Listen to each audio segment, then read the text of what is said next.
Vice President Shri Indrapal Patil sir. सर्वांना नमस्कार. आजच्या व्याख्यान मालिकेत ऑनलाईन जोडलेल्या सर्व सभासदांचे मी स्वागत करतोय. लॉकडाऊनच्या काळात वकील सभासदांना कायद्याच्या ज्ञानाचा फायदा व्हावा म्हणून ठाणे जिल्हा वकील संघटनेतर्फे ऑनलाईन व्याख्यान मालिका सुरू केलेली व्याख्यान मालिकेतील आजचं हे 7वं व्याख्यान आहे. आजचं व्याख्यान हे डाईंग डिक्लेरेशन अँड कन्फेशन या विषयावर असून या विषयावर ठाणे जिल्हा वकील संघटनेचे ज्येष्ठ वकील श्री शैलेश सडेकर सर हे आपल्याला मार्गदर्शन करणार आहेत. मी ठाणे जिल्हा वकील संघटनेतर्फे मी त्यांचं स्वागत करतो. ते एक नामांकित वकील असून त्यांचा परिचय सर्वांना आहे. त्यांची ओळख करून देण्याची आवश्यकता नाही, परंतु कार्यक्रमाचा भाग म्हणून त्यांच्याबद्दल मी माहिती देतो. त्यांनी कॉलेज जीवनात महाराष्ट्रातील अनेक वक्तृत्व स्पर्धेत व वादविवाद स्पर्धेत भाग घेऊन त्यांच्या उत्कृष्ट वक्तृत्वाच्या जोरावर त्यांनी स्पर्धा जिंकलेल्या आहे. तुमच्या वेळी कोणी थांबू शकत नाही का इकडे? 1985 साली वकिली व्यवसायात पदार्पण केले. वकिलीच्या सुरुवातीच्या काळात त्यांनी फौजदारी न्यायालयात, दिवाणी न्यायालयात, महसूल न्यायालयात काम केलेले आहे.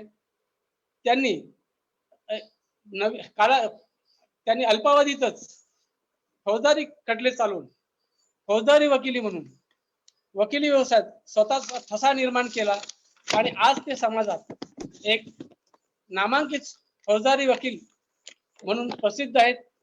त्यांनी ताडा न्यायालयात यापूर्वी अनेक खटल्यात काम केलेले आहे. तसेच पोक्सो कायद्यातील खटल्यात, अँटी करप्शनच्या कायद्यातील खटल्यात, तसेच अनेक फौजदारी खटल्यात यापूर्वी त्यांनी केसेस चालवलेले आहेत आणि ते आजपर्यंत चालवित आहेत. त्यांची फौजदारी खटल्यातील उलट तपासणी व युक्तिवाद हे ऐकण्यासारखे असतात. वकिलांना त्याच्या उलट तपासणीत व युक्तिवादात शिकायला मिळतं. यापूर्वी ठाणे जिल्हा न्यायालयात त्यांनी वकिलांना अनेक लेक्चर्स दिलेले आहेत. तसेच रोटरी क्लब अनेक सामाजिक संस्थेतर्फे त्यांनी वेगवेगळे व्याख्याने देऊन मार्गदर्शन केलेले. महत्वाचं म्हणजे पोलीस खात्यातर्फे आयोजित केलेल्या कायदेविषयक कार्यक्रमात त्यांनी पोलिसांना फौजदारी कायद्यावर अनेक व्याख्याने देऊन मार्गदर्शन केलेले. ते ज्युनियर वकिलांच्या कायदेविषयक मार्गदर्शन करतात, त्यांना मदत करतात. मी त्यांना विनंती करतो की त्यांनी डाईंग डिक्लेरेशन अँड कन्फेशन या विषयावर मार्गदर्शन करावे. धन्यवाद.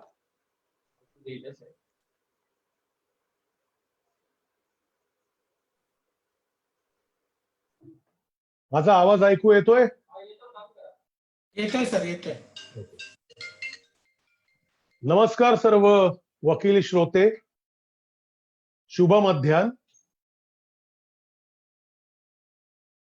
भारतातले जे 3 महत्वाचे मूळ कायदे आहेत त्यातला एक कायदा इंडियन एव्हिडन्स ऍक्ट. त्या इंडियन एव्हिडन्स ऍक्टच्या 2 महत्वाच्या तरतुदींवरती आज आपण चर्चा करणार आहोत. मी लेक्चर आहे असं म्हणणार नाही. I would say it's a symposium. आपण एकमेकांशी चर्चा करूया ते जास्त योग्य ठरेल. कायद्याचा प्रांत हा तसा बऱ्यापैकी वृक्ष प्रांत असतो. एखाद्या नाटकावरती, काव्यावरती चर्चा करायची झाली तर ती रसाळ होते, पण कायद्याच्या या वृक्ष प्रांतावरती देखील चर्चा करीत असताना ती कंटाळवाणी होणार नाही किंवा ती लांबल्यासारखी होणार नाही, याकरता मी सर्व योग्य ते प्रयत्न करेन. So friends, let us start with the discussion about dying declaration and confession, these 2 important topics of Indian Evidence Act. Before we really touch to the subject, I feel it appropriate to share with you that we all must bear in our mind that these 3 enactments, Indian Penal Code, Code of Criminal Procedure Code, and Indian Evidence Act, these 3 are the major acts. Now, out of these 3 acts, 2, Indian Penal Code and Criminal Procedure Code, were enacted somewhere in the year 1860, and they came into force somewhere around 1861, 1862. And Indian Evidence Act came into force in the month of September 1872. Now, if you see this chronology of the years, you will find that after immediately Indian Penal Code and Criminal Procedure Code was put into force, was put into an operation, immediately after the War of Independence, 1857 चे स्वातंत्र्य युद्ध हे पुरं झाल्या क्षणी किंवा ते immediately after 1857 War of Independence, these enactments were enacted. In fact, Lord Macaulay was directed by the British government to enact the codified law, apparently for the maintenance of law and order. But if the laws and the reasons behind that studied minutely, you will find that the basic intention of the British government was to establish the codified law precisely to control the freedom struggle, precisely to eliminate the freedom fighters. And I won't say that all the sections were enacted with that motto, but important sections were certainly enacted by Lord Macaulay, keeping that motive of British government in mind. So this is what is a short background of these three enactments. Now,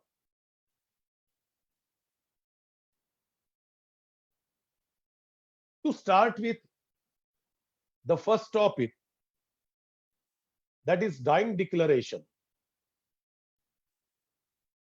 You all will surprised to note that today very commonly, very easily, we use this phrase dying declaration, Mrityu Purva Jabab, because all the lawyers practicing on criminal side, day and day out, they come across with dying declaration when they happen to conduct a trial of murder case or of suicide. But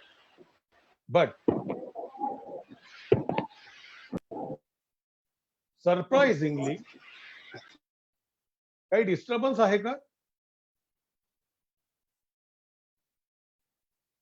Surprisingly, Nice. can you hear me? Yes, sir. Everyone is hearing you, sir. Yeah. Surprisingly, the phrase dying declaration is nowhere defined either in the Indian Evidence Act or Criminal Procedure Code. Dying declaration नावाचा शब्द ह्या कायद्यामध्ये आपल्याला कुठेही वाचायला मिळत नाही, because it is not use at all. I feel that the phrase dying declaration must have become popular after various judgments on the topic came, and perhaps the phrase dying declaration must have been used because it's a statement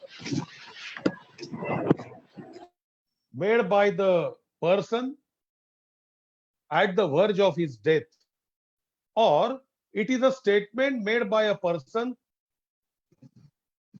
who, after making of this statement, succumbs to the death.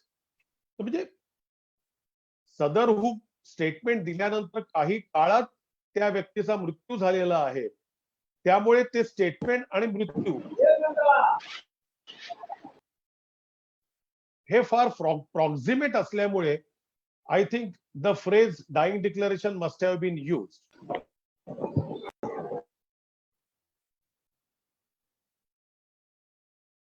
Dying declaration, or the topic of dying declaration,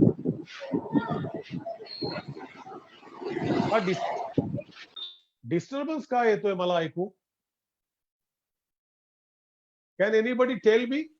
sir J newly join होतात त्यांचा Okay, fine. Now, basically, as I have said, that dying declaration is nowhere defined in the Act. But this statement, which we popularly called as dying declaration, is covered by the provision of section 32 subsection 1 of Indian Evidence Act. Now section 32 is somewhat an exception to the basic rule of oral evidence. Broadly, we have two types of evidence, documentary and oral evidence. So as far as oral evidence is concerned, the law says that oral evidence must be direct. That is what section 60 of the Indian Evidence Act says, that oral evidence in all circumstances must be direct.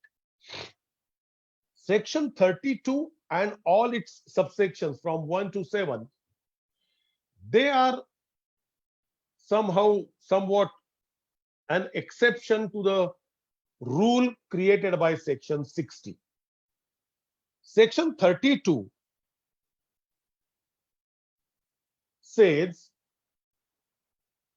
that statement, oral or written,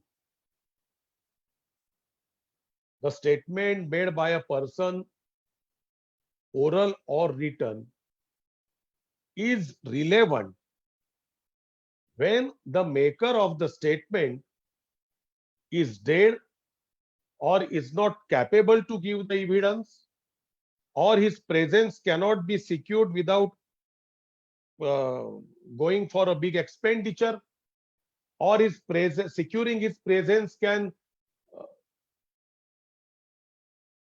create undue delay in the trial. In such circumstances, the statement of such person is relevant, and then subsection 1 of section 32 says, now since we talk about dying declaration, our topic is covered by subsection 1 of section 32.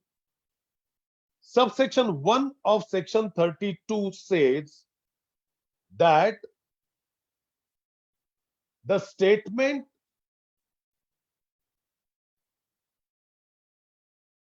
of a deceased is relevant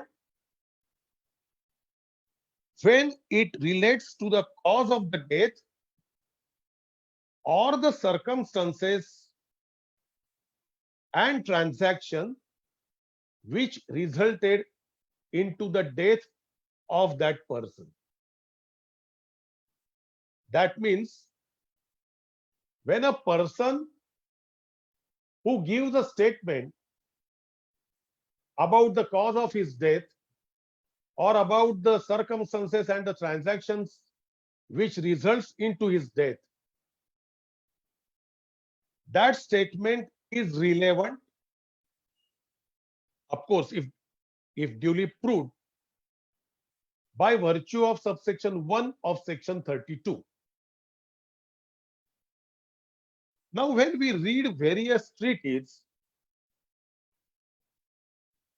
I feel that why this provision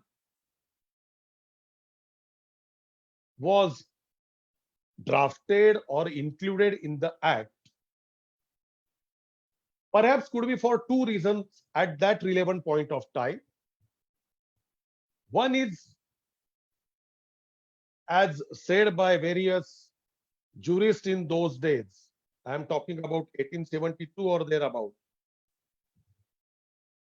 there was a dominance of religion, there was a cultural dominance.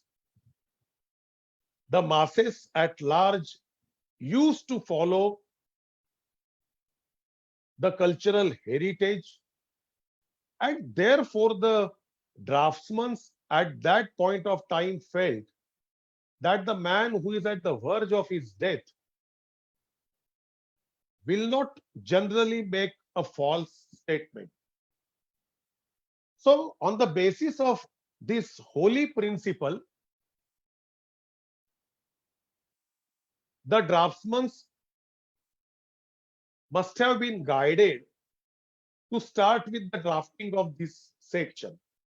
And secondly, as the section itself says, that this provision is necessary because it may happen that the person who makes a statement during the passage of time may not be available to give evidence for various reasons. But his statement is very crucial as far as a trial of the case is concerned, and therefore, with the view that there should not be any impediment in the trial,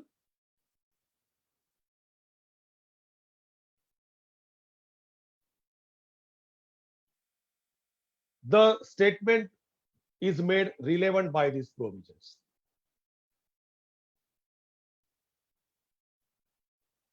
Now, if you see the commentary on the section, broadly we can say to make dying declaration relevant, basically three factors are essential. One is it should be a statement made verbally or in writing, number one. Number two, the statement should be or rather must be related with the cause of death, or it should be related with the circumstances and the transaction which results into the death of the maker of the statement, and the statement, such statement is before the court in connection with the question or the issue connected with the death of the maker of that statement. मृत्यूपूर्व जबाब जो आहे त्याचा संबंध मैताच्या मृत्यूच्या कारणाशी हवा किंवा त्या सगळ्या प्रसंगांशी हवा ज्याच्यामुळे त्याचा मृत्यू झालेला आहे, आणि त्या ज्या कोर्टासमोर त्याच्या मृत्यूच्या संदर्भातला खटला चालू आहे त्या ठिकाणी त्या स्टेटमेंटचा वापर करायचा आहे. ब्रॉडली हे क्रायटेरियाज जे आहेत, हे क्रायटेरियाज हे बेसिकली महत्वाचे आहेत, without which the dying declaration will not be relevant. I am talking about the relevancy of dying declaration. Proof of dying declaration and admissibility of dying declaration is a different issue to which we will deal later on. Now you will find that after the act came into force in the year 1872, I got a very old judgment. Perhaps there may be some older judgments also than the one which I have. I read a judgment of 1885 and then 1936 also. Perhaps the judgment of 1936 Bombay Law Reporter, that is Chandrasekhar versus King, may be available with Kirtikar Library in High Court. Now I refer to these two judgments because safely we can say that the judgments on dying declaration might have started from these judgments. So we have a plethora of judgments right from 1885 to 2020. See, it's a process of evolution. The law of dying declaration has evolved all throughout these 150 years because the section starts with the statement written or verbal. Written one can understand very easily. I'll be to that topic also. Verbal, broadly speaking, we may say that an oral statement. But the law says that verbal statement can be made by signs and signals. And that eventuality or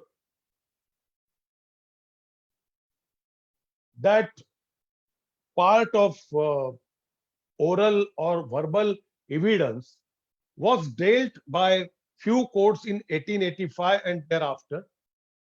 That contingency was dealt by them when a situation came where a person was absolutely normal, alive, physically and mentally normal to make a statement, to make a coherent statement. But because of the injuries to the throat or because of the slit of throat, the person was bit unable to speak. See, I am referring to the incidents of 1885. That is Abdullah versus Empress versus Abdullah. Now, at that point of time, what happened? That few villagers had gathered around the injured. They found that the injured was otherwise well, and the injured was trying to demonstrate as to how he received the injuries. But since there was a slit on the throat, the injured was not in a position to speak. Therefore, the smart villagers, or some of them, thought, let us ask some questions to gather the answer. And those villagers or those smart persons went on asking the questions to that injured. And the injured, by the movement of his head, gave the answers by moving the head up and down or by moving the head parallelly from left to right or right. म्हणजे होकारार्थी नकारार्थी अशा प्रकारे त्या प्रश्नांची उत्तरं देऊन that injured spelled it out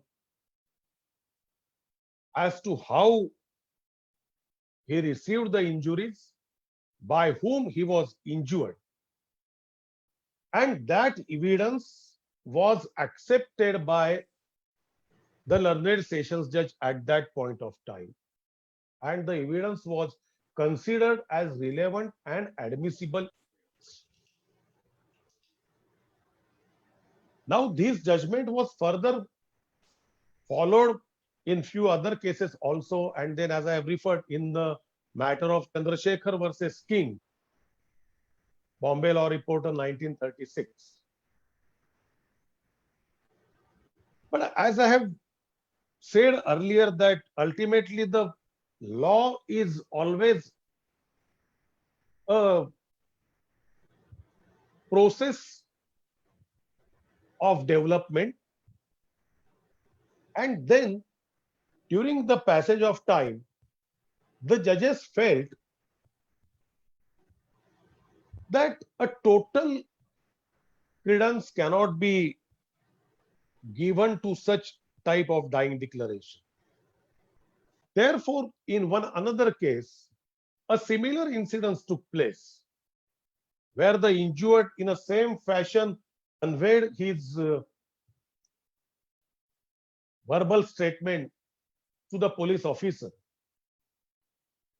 And the police officer deposed in the court that since the injured was otherwise in a position to make the statement but could not speak because there was an injury to his throat. So I went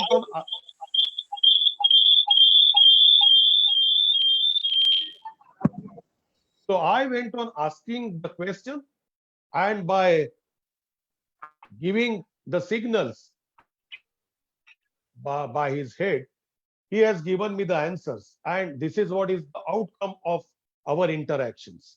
The learned judge of that trial held that the earlier part, that asking the questions and giving the signals by the injured, was relevant, was admissible. But then the inference which was drawn by the investigation officer was treated neither relevant nor admissible. The judge at that point of time kept it reserved for him to give the finding whether the state of facts as deposed by the concerned investigation officer can they form the dying declaration or can it be treated as dying declaration? So this is how the law has evolved. Now the dying declaration as on today, say for last 50 years, 40 years, as I said, that it's a process of evolution all throughout. The Honorable Supreme Court, the Honorable High Court, while dealing various cases, went on improvising the law, went on improvising the structure of anticipatory bail. One of the most important judgment, I would say a landmark judgment, that is Moti Singh versus, I'm sorry, Moti Singh versus State of UP, AIR 1964, Supreme Court, page 900. Yes, Moti Singh versus State of UP, AIR 1964, page 900. Now the Supreme Court, a 5 judges bench, it was a judgment by Justice Raghuvir Dayal. A Supreme Court had an occasion to examine some important aspect of dying declaration. The accused were convicted in trial by the Court of Sessions. In appeal, they were acquitted by the High Court because the High Court held that the dying declaration was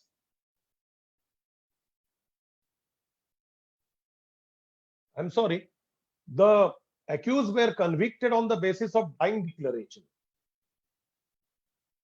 And therefore, an appeal was preferred before Honorable Supreme Court, contending that the dying declaration cannot be taken into consideration.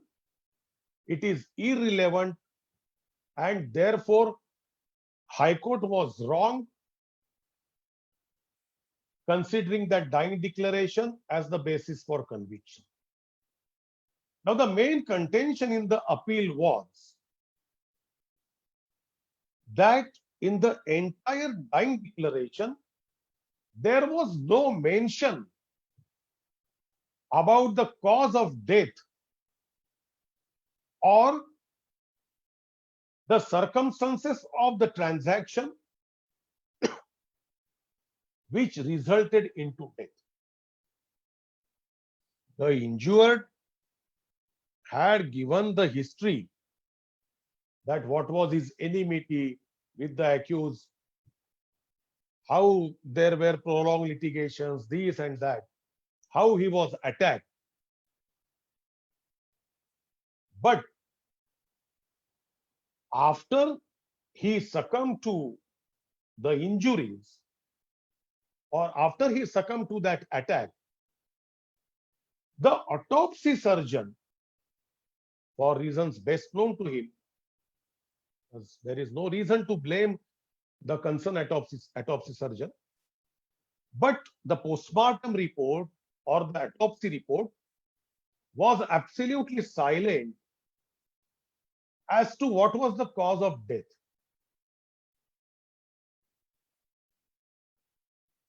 There was no specific mention that Mr. X, the victim, died because of the injuries inflicted upon him. The Supreme Court, in its wisdom, came to a conclusion that since there is no evidence that the deceased or the maker of the statement has died because of the injuries or since there is no cogent evidence as to the cause of the death, or since there is no cogent evidence to link the cause of death with the injuries in question, the dying declaration was irrelevant, was inadmissible, was not capable of any legal importance, and the culprits were acquitted.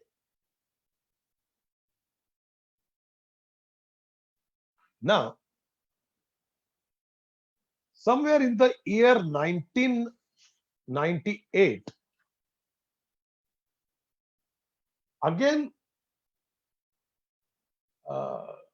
in a matter of GS Walia versus State of Punjab, this judgment of Justice Raghuveer Dayal, which I have referred just now, Moti Singh versus State of UP, this judgment was tried to be employed by the learned lawyer for accused. And the learned lawyer was none else than Honorable Mr. Justice Uday Lalit, a sitting Supreme Court judge. And in that matter, the accused were convicted by the Sessions Court, then they were acquitted by the High Court, and therefore the brother of the deceased went to the Supreme Court with SLP, because the High Court had held that the dying declaration is irrelevant. The reason was the deceased was assaulted by sticks, iron rods, etc., etc. Then, because of the assault, there were multiple injuries on various parts of the body, and the deceased was compelled to go for a bed rest, for a long bed rest. And while he was on bed rest, he died of pulmonary embolism. Medical word आहे, म्हणजे थोडक्यात शरीराच्या नसा किंवा व्हेन्स आखडल्यामुळे देर occurred a blood clot into the arteries or veins, and then the blood supply was halted or obstructed, and then ultimately that resulted into the death. So the submission of the learned counsel for the accused was,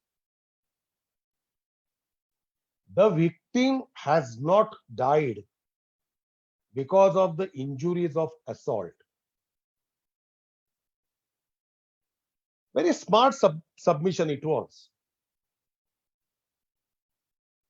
The victim has not died because of the injuries or alleged injuries caused to him during the course of the transaction of assault, but the victim has died because of pulmonary embolism. It's a natural death, according to learned counsel. The Honorable Supreme Court examined the entire evidence,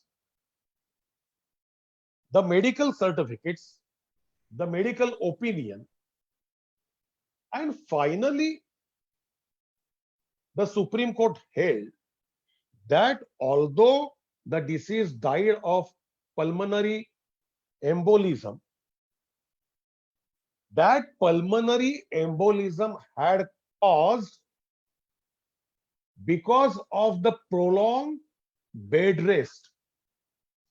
Bed rest was compelled upon the deceased, and the bed rest was compelled upon the deceased because of the massive assault by the accused. So therefore, there was a clear-cut nexus between the assault, the injuries, the compelled prolonged bed rest, and the cause of death. A fine distinction was made by Honorable Mr. Justice Nanavati and Mr. Justice Khare. Both the learned judges endorsed the view which was taken by the apex court in Moti Singh versus State of Punjab. It's not that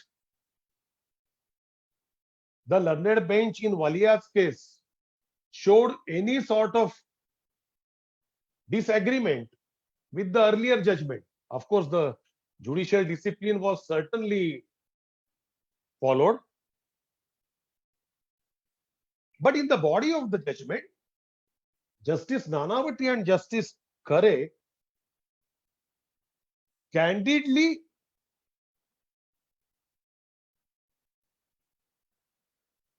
appreciated, or rather followed, the view which was taken by Supreme Court in Moti Singh's case. But a fine distinction was made by the bench in a later case. And while making that distinction, the Honorable Supreme Court said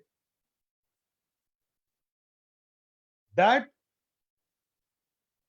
there is an assault, the injuries are caused, but the victim dies because of some other reason. The reason having no nexus with the injuries caused, then the dying declaration would be irrelevant. Since there is a paucity of time, I would request all the viewers to read both the judgments to get a very clear idea. This judgment came in 1998. Fortunately, 1998, because I had an occasion to deal with a similar topic in the year 2000 or 2001 before Principal District Judge Thane, where the maker of a dying declaration was shot dead by, the maker was injured by a firearm. The dying declaration was recorded. And after that, the maker of the statement was undergoing an operation. The operation to some extent was successful. And suddenly the patient was collapsed in a short span of time and finally passed away. Since it was a homicidal death, compulsorily postmortem was performed, and the result of the postmortem surprisingly was the patient died because of some reaction of the drug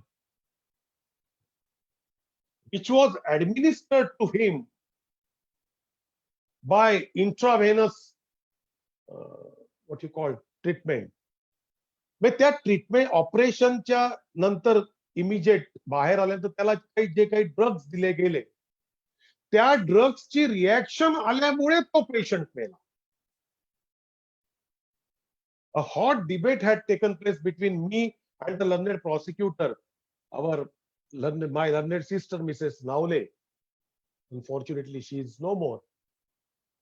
A very hot debate took place, and Honorable Sessions Judge Mr. Suhas Barve framed a specific issue on this point, whether the dying declaration is relevant or not, or admissible or not.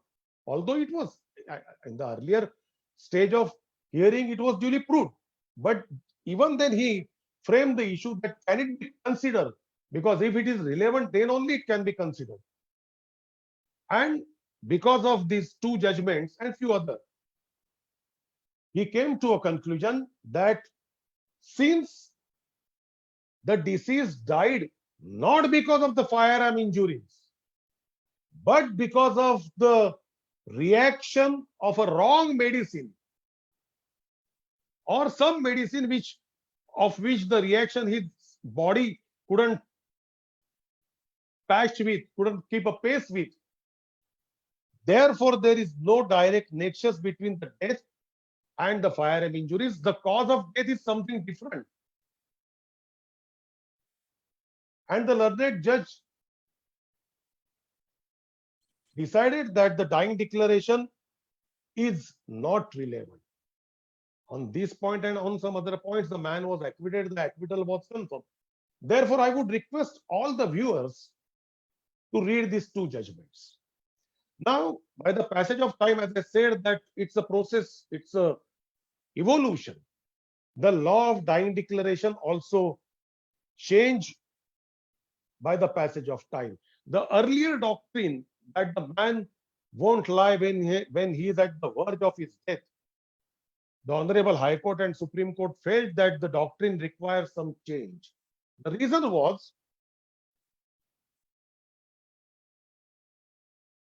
instances after instances came to the notice of Honorable Apex Court and various Honorable High Courts that there are multiple dying declarations made by the injured. And every dying declaration is different than the earlier one. Various cases which had been to Supreme Court, the Supreme Court had an occasion, or the High Court had an occasion to examine that the first dying declaration, the victim says that it was an accident. Even the medical history given to the concerned doctor speaks of accident. The husband of the victim appears on the scene, raises some grievances, then again the dying declaration is recorded. The victim says that A is responsible. Then further few family members come on the scene. They raise some objection about the style of investigation or whatever. Then again a third dying declaration is recorded. The victim says, no. It is C who is responsible. And such type of various incidences occurred. And therefore the Supreme Court or the Honorable High Courts were compelled to change this notion somewhat, that now this can't be a gospel truth, that the man at the verge of his death always makes a truthful statement. Because when there are diversified dying declarations, where there are multiple dying declarations, one is absolutely different than the another. This is the situation where now we can't safely say that this holy principle is still valid. Therefore, the Supreme Court and the Honorable High Courts gave certain guidelines. Now these guidelines are important. See, before we touch to the aspect of guidelines, I must tell you one thing. The entire scheme of act, all the judgments, right from, as I referred to, 1885 onwards till today, no law or any judgment says that the dying declaration has to be in this fashion. So there is no specific style in which the dying declaration should be recorded. There is no specific system in which the dying declaration should be recorded. There is no mathematical criteria to record the dying declaration. There is also no mandate either of law or of judgments as to the authority who should record the dying declaration. What the Supreme Court and the Honorable High Court says, that even the Supreme Court says that there is no rule of law or of prudence that there should be a corroboration to dying declaration. What the Honorable Apex Court and the High Courts have ruled is the dying declaration should be trustworthy. The dying declaration should be free of doubt. The dying declaration should not appear to be a tutored dying declaration. If these criteria are satisfied, and if the court comes to a conclusion that the dying declaration is free from all sort of bias, tutoring, even without corroboration, the conviction can be based solely on dying declaration. This is what is the importance of dying declaration. This is what is the worth of dying declaration. But if all the criteria are satisfied, coming back to the earlier topic, that therefore, because of this sort of multiple dying declarations, or because of the circumstances wherein the maker is prompted by his relative or some other circumstances to go on changing the dying declaration, the Supreme Court thought, or the High Court thought, that there should be some criteria, there should be some safeguards, there should be some guidelines. And therefore, various judgments came into picture, because there is again no hard and fast rule about the guidelines also. But by plethora of judgments, the law regarding dying declaration was improvised, was further distilled, and various criteria were suggested by the higher courts to consider the weightage of dying declaration. The Honorable Apex Court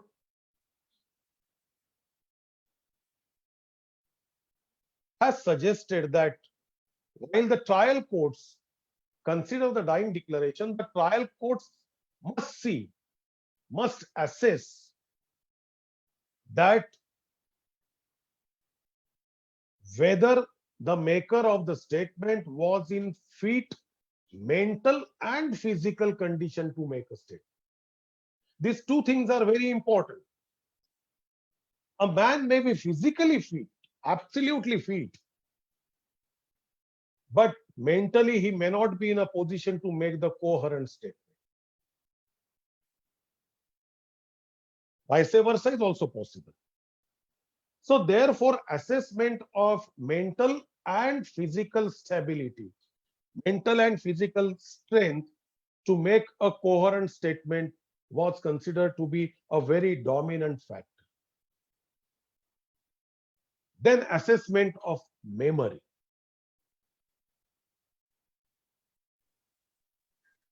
The medical treatment, if any, given prior to the recording of a dying declaration has to be taken into consideration.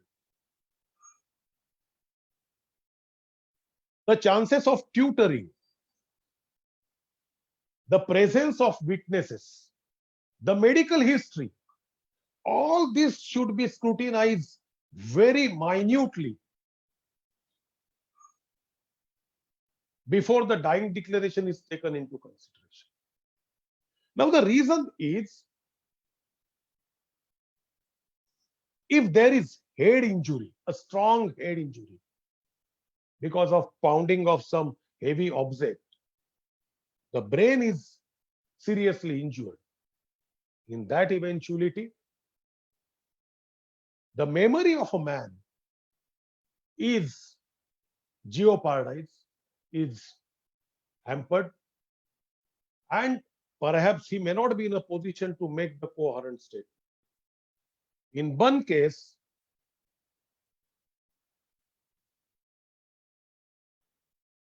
the injured, with the view to give him a relief of burn pains,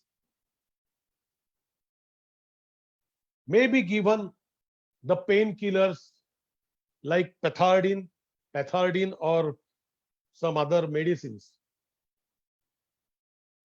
which numbs the pain. Anesthesia दिल्यासारखं काम केलं जातं. In that situation, the capacity of the brain is impaired and the person may not be in a position, may not be in a sound mental situation to make the statement, although may be in a position to talk, but coherency may not be there. Therefore, these are the various criteria. These are the various guide. Of course, again, I say that these guidelines are illustrative and not exhaustive. It may happen that because of emergency, no doctor may be available, no police officer may be available, no some educated, literate person may be available. And in that event, the dying declaration was narrated to a layman. But if it was properly recorded, without any sort of interference of any other element in the recording, the Supreme Court says, yes, the dying declaration is quite worthy, can be relied upon. But now, since we have entered into a developed arena, developed stage of system, I find that the dying declarations are promptly recorded in the presence of doctor. Now, therefore, almost 45 minutes are over, or 40 minutes are over, I'll just come to the conclusion on this topic. आता dying डिक्लरेशनचं साधारणपणे कोर्टाच्या समोर आपण आता मूळ महत्वाच्या याच्यावरती विषयावरती येऊ की डाईंग डिक्लरेशनच्या संदर्भातली आपल्याला क्रॉस करायची जेव्हा वेळ येते तेव्हा काय बघावं. तर again I say it's illustrative. Now the dying declaration is recorded, the format or the document of the dying declaration shows that there is an endorsement of the doctor. That patient is in fit mental and physical condition to make the statement. And then झालं statement सगळं पूर्ण झालं, काही सही घेतली वगैरे वगैरे.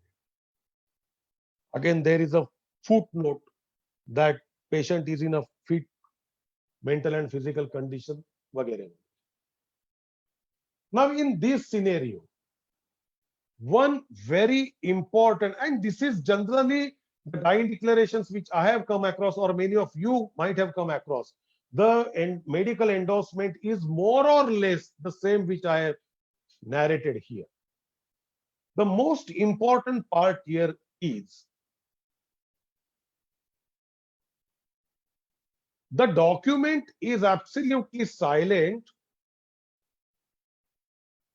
as to the fact whether the doctor was throughout present there and there itself when the dying declaration was recorded. Because the recording of dying declaration can go for 20 minutes, 30 minutes, 40 minutes. And what is important is to have the coherency, a mental coherency of the maker of dying declaration all throughout this period.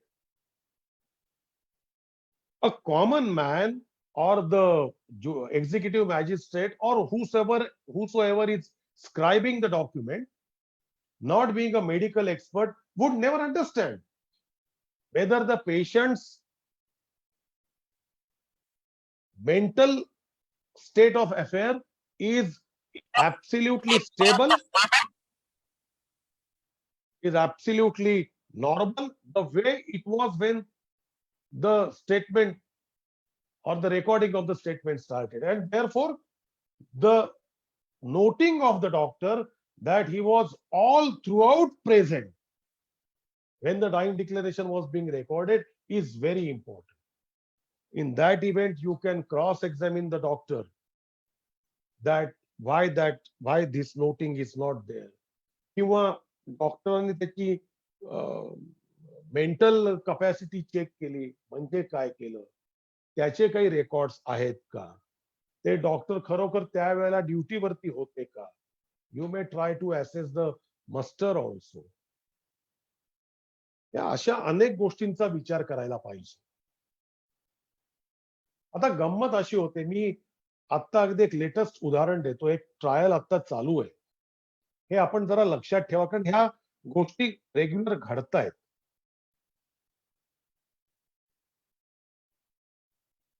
पेशंटला check एका डॉक्टरने केलं, त्याला काहीतरी घाई झाली म्हणून तो तिकडनं निघून गेला. त्याच्या कलिग डॉक्टरनी जे सर्टिफिकेट त्या डॉक्टरने द्यायला पाहिजे होतं ते सर्टिफिकेट या कलिग डॉक्टरने दिलं. दिस इज टू सर्टिफाय अमुक अमुक अमुक अमुक. त्या डॉक्टरनी सही केली, खालती दिलं for doctor so and so. परत मधला सगळं जे काही आहे ते सगळं रिकामं, आणि परत डाईंग डिक्लेरेशनच्या फूट नोटवरती त्यांनी परत दिलं वगैरे वगैरे वगैरे वगैरे, स्वतःची सही केली again for doctor so and so. त्याचा अर्थ असा झाला की ज्यांनी तपासलं तो वेगळा डॉक्टर, जो सर्टिफाय करतोय तो वेगळा डॉक्टर, जो सर्टिफाय करतोय तो त्या डॉक्टर करता सर्टिफाय करतोय, which is not acceptable to law, which is not acceptable. त्याच्या पुढची गंमत,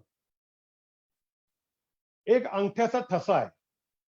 आता तो उजव्याचा आहे, डाव्याचा आहे, हाताचा आहे, पायाचा आहे, त्याच्यावरती काहीही नोटिंग नाही.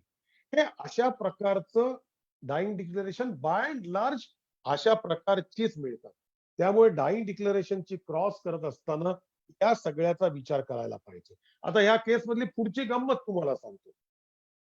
ह्या डॉक्टरने तर सगळा गोंधळ केलाच. मग त्यांनी सांगितलं मी नाही बघितलं, हा म्हणतो मी नोटिफाय केलं पण माझ्या समोर काहीच घडलेलं नाहीये, त्यांनी मला सांगितलं म्हणून मी असं केलं वगैरे वगैरे. आता जो मॅजिस्ट्रेट आला होता त्यांनी साक्षीत सांगितलं की बाईचे दोन्ही हात पूर्ण जळलेले होते म्हणून तिच्या पायाच्या अंगठ्याचा हा ठसा घेतलेला. नंतर पोलिसांनी एक डाईंग डिक्लेरेशन घेतलं which was treated as FIR, कारण बाई जिवंत होती.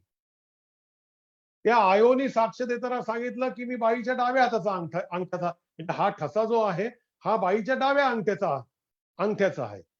म्हणजे मॅजिस्ट्रेट म्हणतात की दोन्ही हात जळले म्हणून पायाचा ठसा घेतला. आयो म्हणतो डाव्या हाताच्या अंगठ्याचा ठसा घेतला. अ ग्लॅरिंग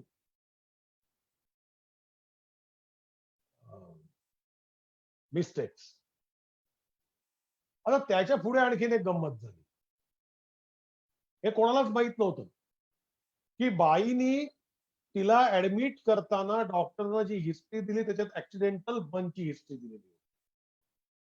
आता आयोनी साक्षीत सांगितलं की सकाळी 10 वाजता मला माझ्या इन्चार्ज पीआयने सांगितलं की तू ताबडतोब ऐरवलीला बर्न हॉस्पिटलला जा आणि अमुक अमुक बाई आहे तिचं डीडी रेकॉर्ड कर. त्याप्रमाणे मग मी तिकडे गेलो, त्या बाईचं डीडी रेकॉर्ड केलं वगैरे वगैरे वगैरे वगैरे. बर्न हॉस्पिटलचे डॉक्टर सांगतात की आम्ही दुपारी 1:30 वाजता आम्ही सर्वप्रथम ही घटना पोलिसांना कळवली. म्हणजे दुपारी 1:30 वाजेपर्यंत लोकल पोलीस स्टेशनला किंवा ज्या पोलीस स्टेशनच्या हद्दीत हा गुन्हा घडला त्या पोलिसांना या गोष्टीची खबर गेलेलीच नव्हती. आता त्याच्या पुढची गंमत झाली.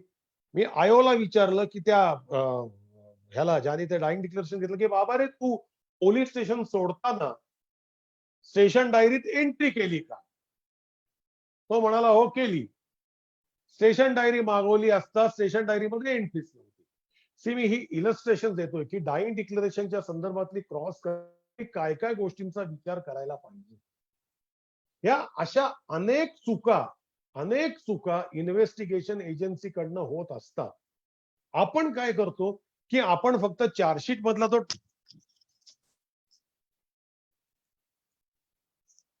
चार्जशीट मधला तो डाईंग डिक्लरेशनचं डॉक्युमेंट बघतो आणि ते जे काय दिसतं त्याच्या आधारावरती मला माझं ऐकू येतंय ना? येते सर, येते. नाही, अरे आता ते इयर पिन निघाले होते.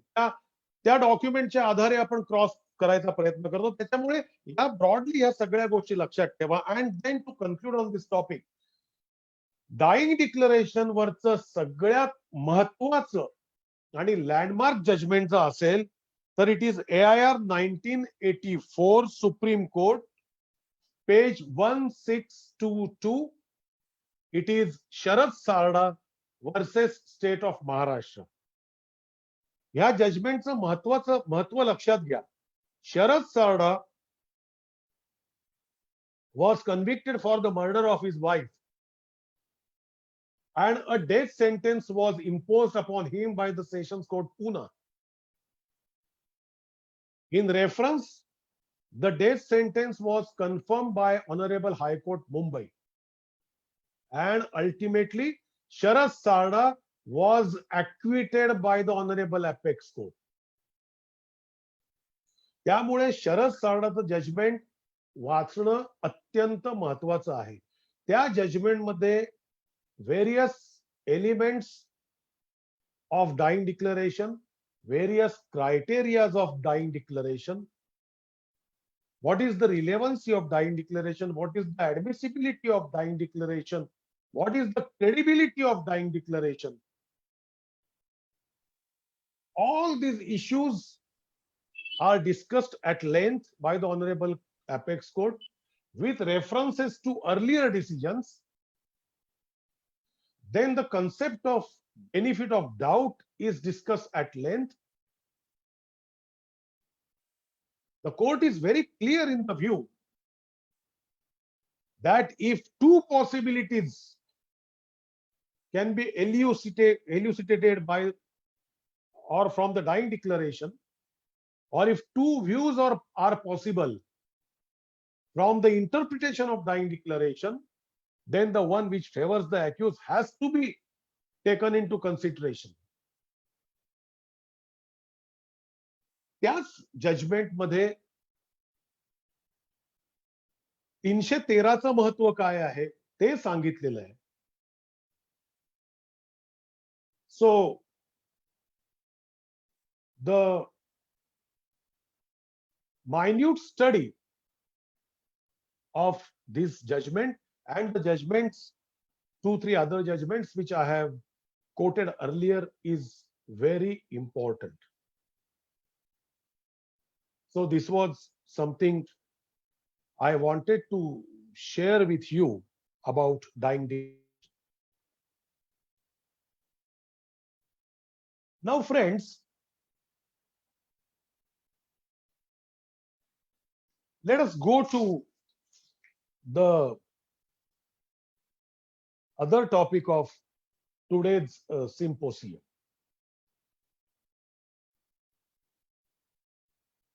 That is confession. I have my own assessment about the drafting of Indian Evidence Act. And I am happy. I find a concurrence of expression with Privy Council. Privy Council, in one of its judgment, has opined that Evidence Act is not blissfully drafted. Evidence Act is not happily drafted. And even each of us can make a comparison. If you try to read the treatise of Indian Penal Code or Criminal Procedure Code you will find that there is a flow, there is a constant, uninterrupted flow. The language is lucid, easy to understand. The sections are arranged and drafted in such a fashion that if you try to assess the law, you can do it bit comfortably. There is no complexity of the words. The arrangements of the words are so fine that it gives you immediately a good idea about the section which you read, about the act which you consider. As against this,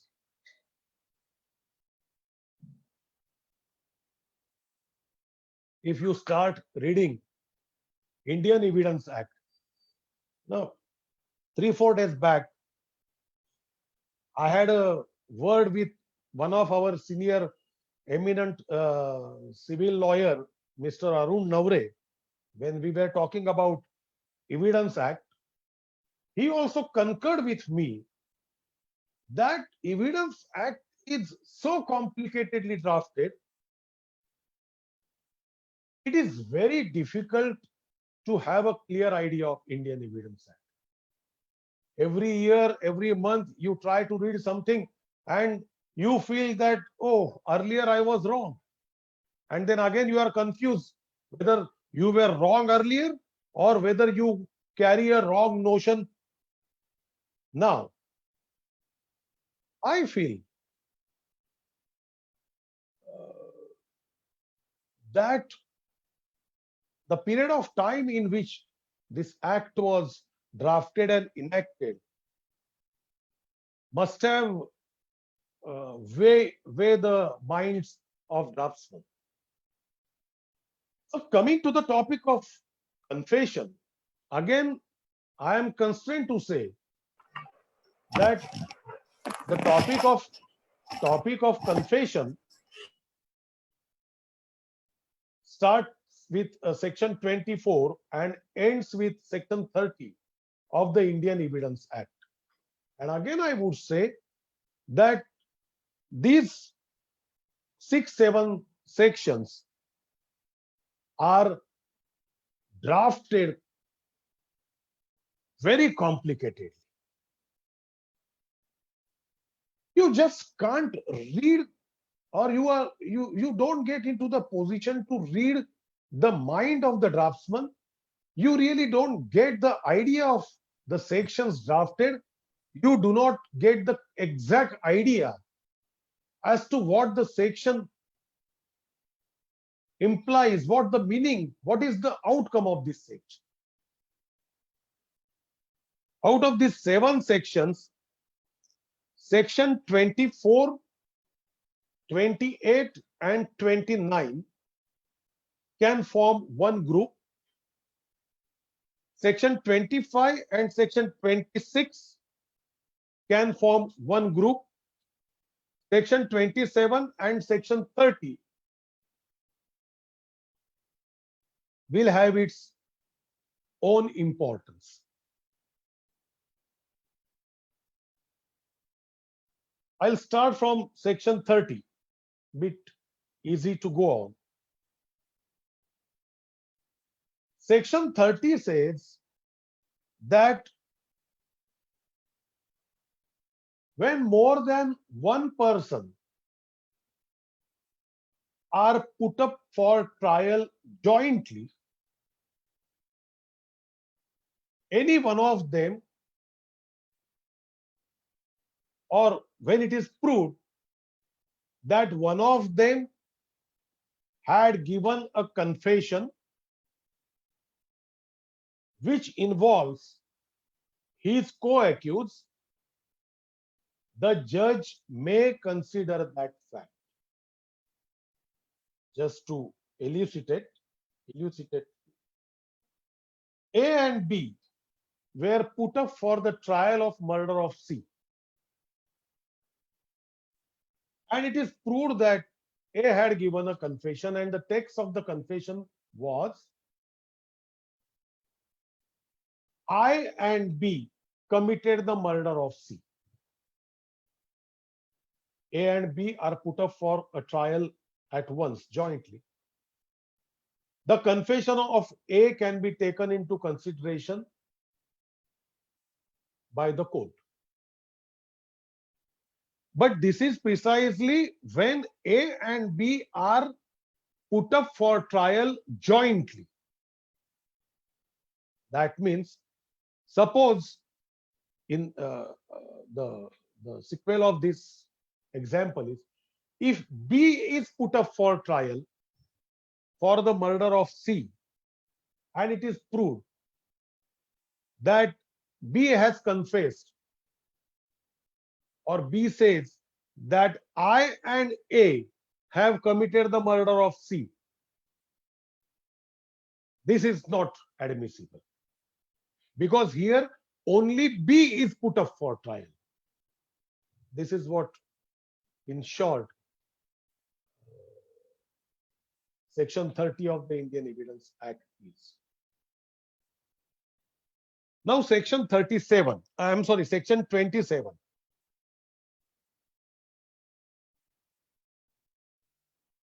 How much information given by the accused while in the police custody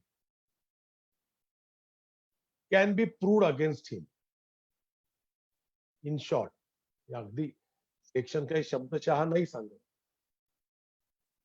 Popularly, this Section 27 of the Indian Evidence Act is connected with the topic of discovery and recovery.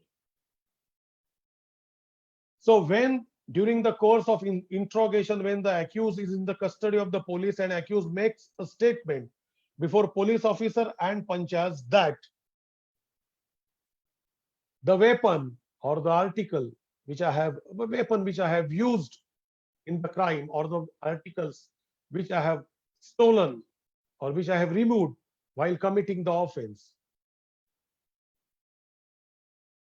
are concealed, and I am prepared to take you there, and I am prepared to give the recovery of the same. Now, generally what I have observed is, while preparing the Panchanama under Section 27,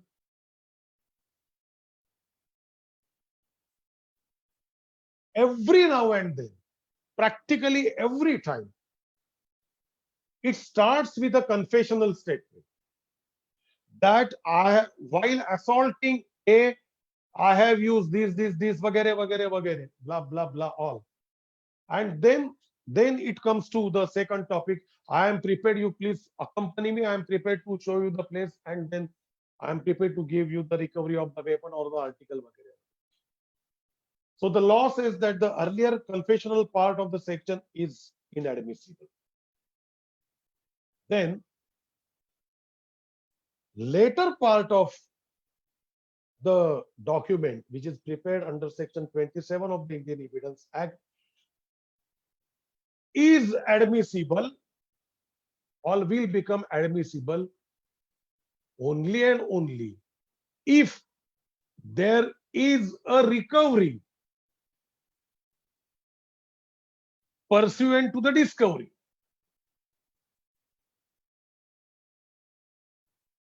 If there is neither discovery nor recovery, then the document, or then that document will not be admissible under Evidence Act.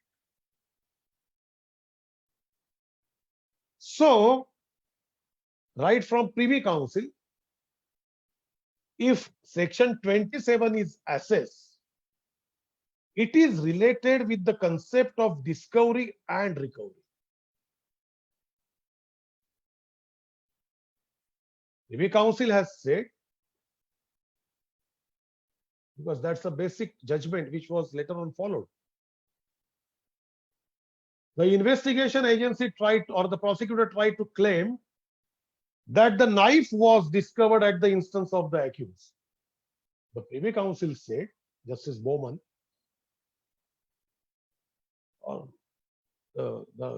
later on also all other courts, that the weapon like knife is discovered 1,000 years ago. It's not your accused, it's not this accused who has discovered this. The discovery is about the place where this weapon was hidden, where this weapon was concealed.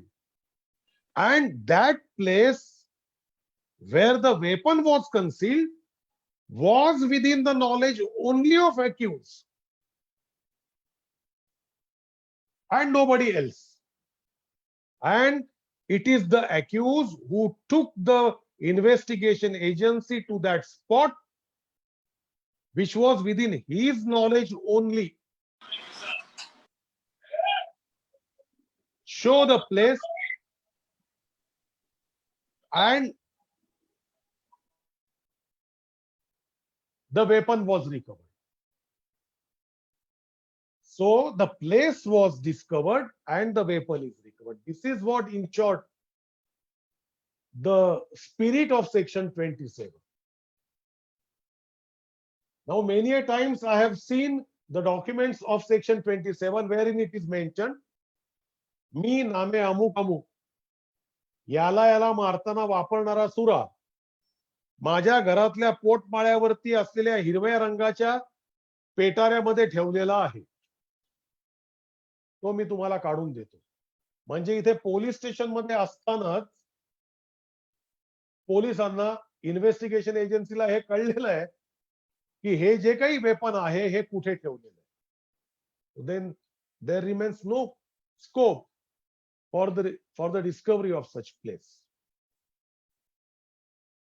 When you read the text of section 27, which you must, because we don't have that much time to discuss all the aspects, but it is very relevant to consider, and it is very relevant to read very carefully, very minutely what is the importance of labeling the articles if at all the articles are recovered. What is the importance of taking the signatures of the pansas on those labels? What is the importance of labeling the articles there and there itself? What is the importance of scribing the Pansanama on the spot? Because all these aspects are very much relevant to create or to exhibit the importance of this document. It has been held by various authorities that if the recovery of weapon or an article is from a public place which is accessible to everybody, such recovery cannot be given much importance, because the place is accessible to everybody. The place is within the knowledge of everybody. You can't say that the place was within the exclusive knowledge of the accused. Therefore, the concept of discovery and recovery is to be judged through this angle. In one sentence, I would say that the place where the article is concealed has to be within the exclusive knowledge of the accused, and the alleged article is recovered from that place only. This is what, in short, is the gist of section 27. Now, section 25 and 26. Section 25 says that confession to police officer not to be proved against the person or the accused of any offense. It's a blanket bar. There is a blanket bar created by section 25. if a person makes a confession to a police officer of any offense, that confession cannot be proved against it.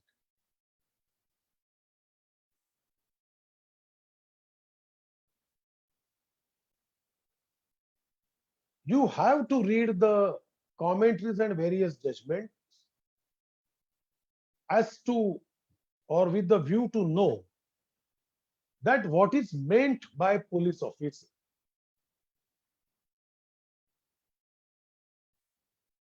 Broadly, it has been defined that police officer is an officer who is empowered to investigate the crime and to file the charge sheet also. But then custom officer, excise officers, they are not police officers. But Coroner's Act, there are some references which I'll come at a later stage. So definition of police officer has to be taken into consideration when we refer to section 25. But while referring to some old treaties, I saw one judgment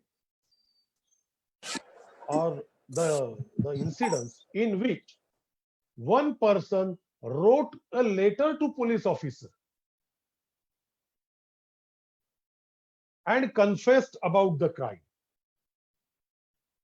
The court held that since the confession was not made directly in the presence of police officer, this letter of confession can be taken into consideration. See, these judgments, diversified judgments, can create a legal debate. And I am not venturing any legal debate. I am just trying to share the information with you. So in short, we can say that Section 25 of the Act contemplates that confession to the police officer is not admissible. But a situation may arise. A man goes to police station, files an FIR, and admits that he has committed a crime. In that situation also, the confessional part of the FIR won't be admissible. The factum of that person lodging the FIR would be admissible. This is what something of section 25. Section 26 says that the confession made by any person while in the custody of a police to anybody is not admissible unless and until it is made in the presence of magistrate. There is a bit qualification. It may happen that one A who is in police custody may, for one or other reason,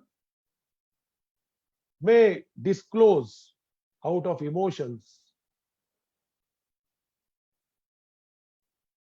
to his fellow prisoner, or maybe out of mental tension that he has committed some crime. And that fellow prisoner in turn conveys it to police officer. The law says that this confession is not admissible because this confession was made by the accused while he was in police custody, and when it was made, the magistrate was not present. But if this confession is made by the accused while he is in police custody and in presence of magistrate, the magistrate who follows all the requirements of section 164 of CRPC and all the guidelines and the rules framed by the High Court of the each state in that regard, then in that event, even if the statement, even if the confession is made while in the police station, the confession will be admissible. Now the magistrate here contemplated is a magistrate as contemplated by Criminal Procedure Code.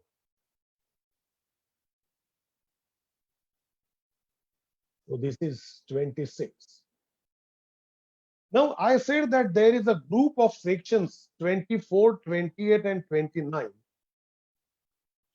And this group compels me to say that at least this part of Indian Evidence Act was not happily drafted, or it was drafted with certain motto behind it. See, section 24, the opening of the section says that in a criminal trial, the confession would be irrelevant if the confession is the result of promise, threat, etc., etc., whereby the accused, or whereby an impression is gathered or created in the mind of the accused that he can avoid the serious consequences of the crime. The temporal evil can be avoided. But again, there is a word. It should, the court trying the offense, in the opinion of that court, this word is again important. This expression is again important. That means it is for the trial court to decide whether the confession is voluntary. The confession is without any threat, promise, etc., etc. And that subjective satisfaction of the judge, that's a subjective satisfaction of the trial court, will predominantly determine the fate of that confession. I am not referring to any confession under special act like TADA or POTA. Just a confession as defined in Indian Evidence Act, because TADA and POTA will have their own provisions of confession. Now, this is what section 24 says.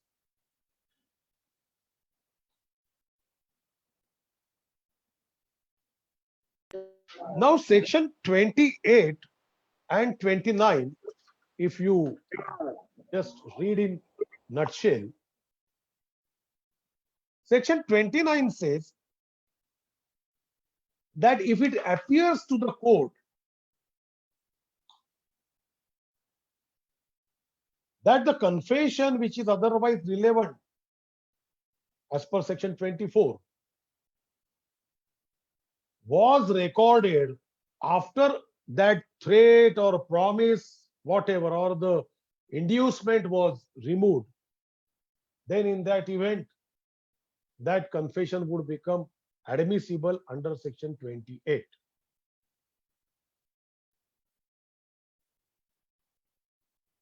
Again, if it appears to the court. And परत section 29 also says that the confession which is otherwise relevant does not become relevant because of the promise of secrecy, or because it was made when the man was under influence of alcohol or intoxicated, or because it was made while answering those questions when giving those answers were not required, or even when it was made that when no warning that if you make this submissions, if you answer this question, it can be or it will be used against you, no such warning was given. त्याच्यामुळे मी सुरुवातीला जे म्हटलं आपल्याला की 24, 28 आणि 29 ह्या 3 सेक्शन्सनी जो एकमेकांच्या पायात पाय घालून गोंधळ केलेला आहे, that chaos or the drafting of these 3 sections was surely prompted to suit the situation when we were ruled by Britishers. Because ह्या सर्व कलमांमध्ये the basic common thread is, if it appears to the court, in spite of your attempt, in spite of everything, to convince the court that the confession on the face of it doesn't appear to be voluntary, but if the court is of the opinion, if the court forms a subjective satisfaction that it was voluntary, the court can rely upon it. I said why it is so much so prompted, or why I doubt about the draftsmanship of these sections, because if you could recall trial of Bhagat Singh, Jay Gopal was mercilessly tortured and the confession was snatched from him.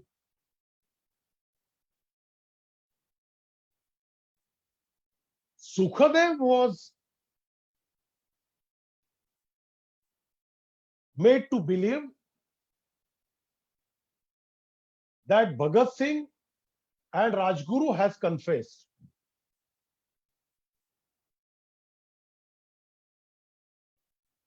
And all such chaotic confessions were put up before the trial court. And the trial court very conveniently accepted it. Unfortunately, even after 150 years, we are not in a position to change the basic law of confession. But a major light was thrown, or a major light of explanation was thrown on these sections 24, 28, 29 by the Honorable Apex Court in case of Dagdu versus State of Maharashtra. Here 1977 Supreme Court 1579. This is the case, this is the judgment in relation to, आपल्याला सगळ्यांना आठवत असेल, मानवत खून खटला जो महाराष्ट्रात फार पूर्वी खूप गाजला होता. त्या खटल्याच्या संदर्भात जेव्हा सुप्रीम कोर्टात दोन्ही पक्ष गेले, both accused and prosecution went into Supreme Court, and there the quality of these sections for 24, 28, 29 were assessed by the Supreme Court. And the prosecution tried to take the aid of section 29 to show that section 24, or rather the confession recorded under section 24, is quite relevant. That time, the Supreme Court, while discarding, refuting the submissions of prosecution, said that the entire investigation agency and the magistrate, who was basically almost bent upon to help the investigation agency, were blissful while drafting this or while preparing this confession. And the concerned subdivisional magistrate, who basically was not empowered to record the confession, practically overlooked everything, overlooked the provisions governing recording of confession, overlooked the High Court rules, criminal manual, everything was overlooked. And it appeared to the Apex Court that the concerned magistrate basically obliged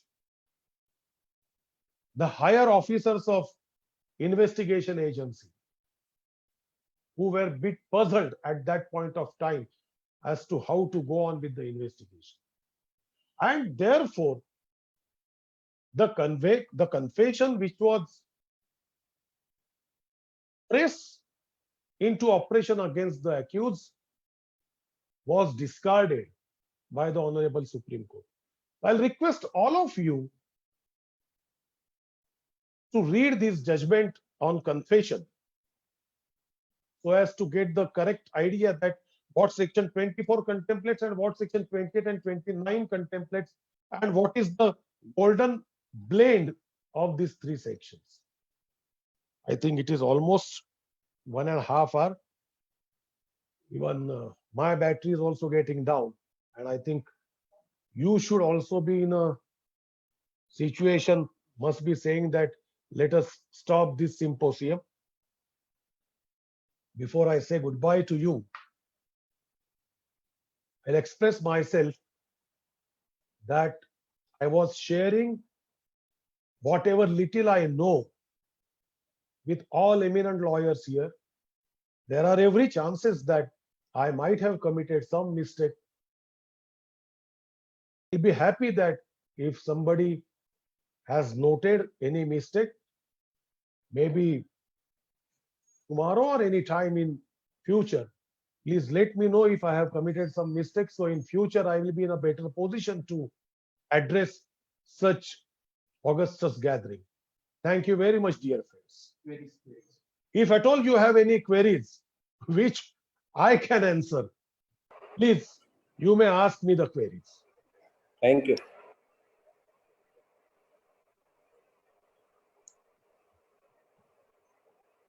hello, ज्यांना कोणाला questions विचारायचे असतील त्यांनी हात raise करावा.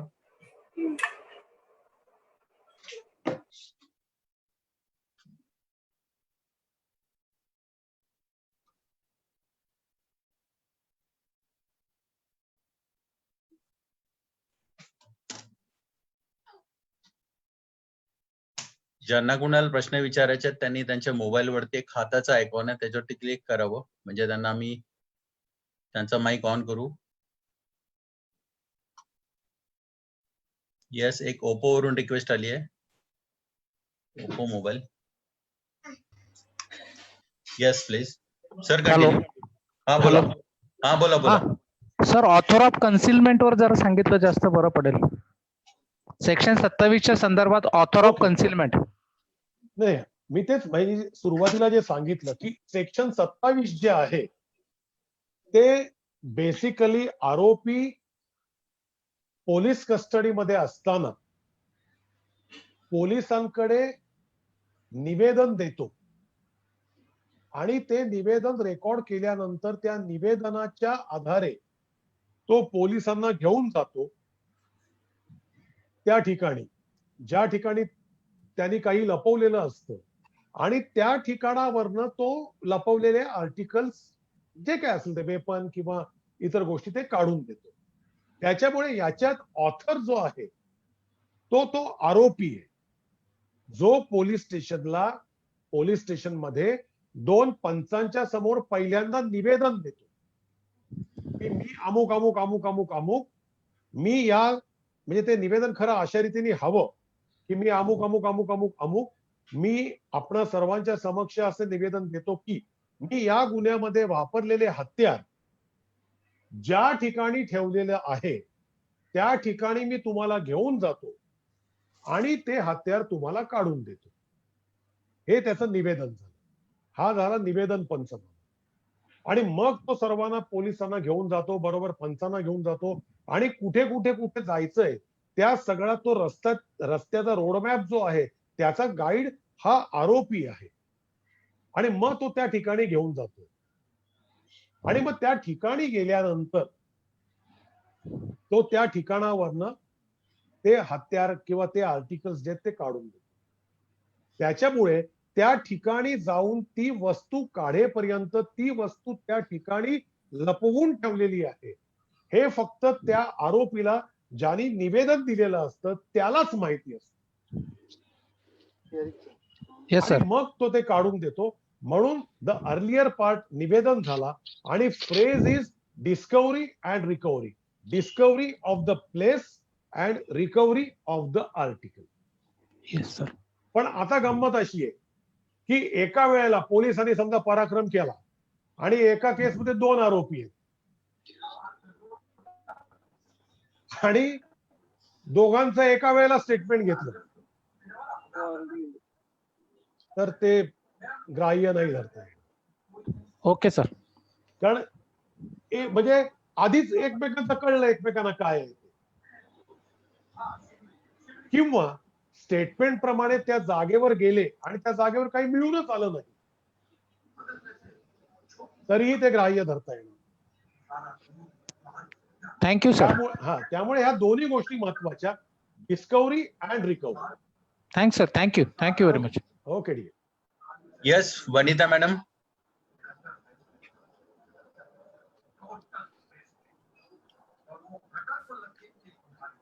अजून कोणाला प्रश्न विचारायचे आहेत? हॅलो. हा कोण? हा गोविंद दाते साहेब बोला. हा sir. If the statement of compromise between accused and deceased recorded by police in the hospital with the endorsement of the doctor and the next day the deceased dies, can that statement be considered as a dying declaration? What did you say? Statement of compromise between accused and deceased recorded by the police in the hospital with the endorsement of the doctor. Next day the deceased dies. Can that statement be considered as a dying declaration? See, therefore, in the beginning itself, I said that the statement under section 32 subsection 1 will be relevant if the statement is in respect of the death, cause of death of the maker, or if it is in respect of the circumstances of transaction which results into death. हा basic criteria आहे आणि हा basic criteria, ह्या basic गोष्टी जर त्या statement मध्ये नसतील, coupled with the fact that unless and until the prosecution shows that the death of the deceased was the result of the circumstances or the transaction which is narrated in the dying declaration, unless and until it is established, the declaration will not be relevant. Okay. Thank you, sir. अजून कोणाचे प्रश्न आहेत? Any more questions?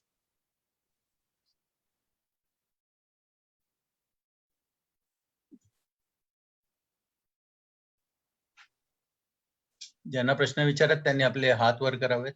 Please raise your hand.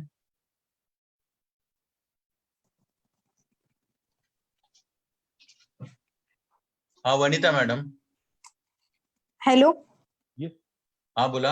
हा sir, accused relative आहे आणि अक्यूजनी जर आपल्या घरी काही त्याचे जे वेपन्स आहेत आणून ठेवले तर मग आपली काही लायबिलिटी असते का त्याबाबत? म्हणजे आपण नाही, आता कसं आहे की तुम्ही जर का तुमच्या घरी आपल्या कंपाऊंड मध्ये आणून ठेवलेले त्यांनी आणि नंतर पोलीस आले त्यांनी काढून दिले तिथून ते की मी इथं ठेवलेले होते. नाही, आता ह्याच्यात वनिता मॅडम तुम्ही 2-3 गोष्टी एकत्र करताय. काय माहितीये का की बेसिकली तुमच्या घराचं कंपाऊंड आता हे एक्सक्लुझिव्हली जर तुमच्या ताब्यात असेल, हो ताब्यातच आहे. नाही ऐका आणि तुमच्याकडे तुमच्या कुटुंबियाशिवाय कोणी त्या घरात राहतच नसेल तर याचा अर्थ तुमच्या कंपाऊंडला आणि तुमच्या घराला ऍक्सेस म्हणजे तुमच्या कुटुंबाशिवाय दुसऱ्या कोणालाच तिथे ऍक्सेस नाहीये. हो. आता अशा परिस्थितीमध्ये ते हत्यार आणि आरोपींनी सांगितलं बाबा मी ते हत्यार तिकडे नेऊन लपून ठेवलेलं आहे. हो. आणि इन्व्हेस्टिगेशन ऑफिसर प्रामाणिक आहे, गोष्ट वेगळी आहे. पण अशा परिस्थितीमध्ये तुमच्या अगेन्स्ट त्याचा काही वापर केला जाईल असं अपिअरंटली तर काही वाटत नाही. प्रत्यक्षात काही घडलंय का असं? हो घडलंय ना. मग ते मला पेपर दाखवा, पेपर दाखवा, मग मी सांगतो काय सांगायचं. एक पावडं होतं म्हणजे 326 चा ऑफेन्स होता नाही, आणि ती- आमच्या हो. हा तुमच्या ह्याच्यात जरा मला असं काय आहे की अगदी मी म्हणजे थोडस तुम्ही 2-3 प्रश्न एकत्र केलेत, त्यामुळे मला जरा दाखवले उद्या कधी काही, तर मी आणखीन जास्त योग्य सांगू शकेन. हो Since you सर, are- त्याच्यात ते आपल्याला को अक्यूज करतील की असं काय, म्हणजे बस, नाही, फक्त आपली प्लेस आहे तिथं आणि आपल्या प्लेस मध्ये त्यांनी आणून ठेवलेले accused. I can understand your anxiety, but since you are my colleague lawyer, मी काहीतरी सल्ला देण्याच्या आधी वाचलं तर जास्त योग्य ठरेल ना. Yes sir, please. Thank you sir. Yes, any more question? Please raise your hand. Yes, any questions? Please raise your hand.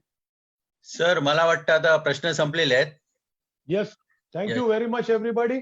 Sir just a minute sir. तर मी आता आपल्या संघटनेच्या सहसचिव महिला रेखा हिवराळे मॅडम यांना विनंती करतो की त्यांनी वोट ऑफ थँक्स द्यावे. नमस्कार, मी रेखा हिवराडे, सहसचिव ठाणे जिल्हा वकील संघटना.